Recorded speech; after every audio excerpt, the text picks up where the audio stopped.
చంద్రబాబు గారు చెప్పారు, 2019లో జగన్మోహన్ రెడ్డి గారు చెప్పారు, 2024 నుంచి చంద్రబాబు గారు చెప్తున్నారు.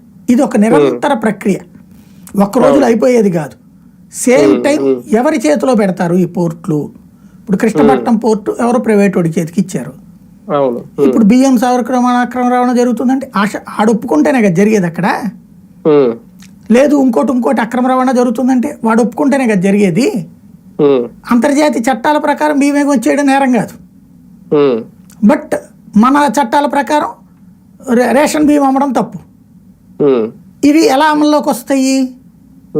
అక్కడ కూడా ప్రభుత్వానికి సంబంధించిన వ్యవస్థ ఉంటే మేము ఇది తీసుకోమని చెప్తారు. అదే కాదు అంటే ప్రైవేట్ వాళ్ళది అనుకోండి, నడిచిపోతుంది ఇష్టారాజ్యం.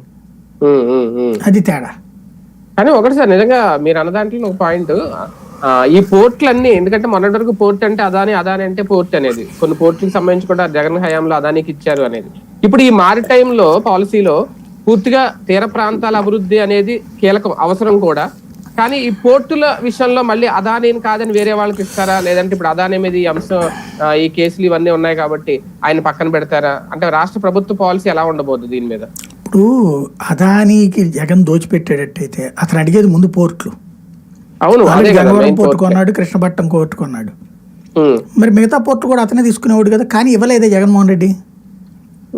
ఇప్పుడు వీళ్ళు ఇచ్చారు, ప్రభుత్వం నిర్వహించదు కదా సార్. ఎందుకు నిర్వహించకూడదు? ప్రభుత్వ పోర్టు గుజరాత్ లో ఉన్నాయి. ప్రభుత్వం పోర్టు నడపడం పెద్ద కష్టం కాదు. ఇప్పుడు మనకి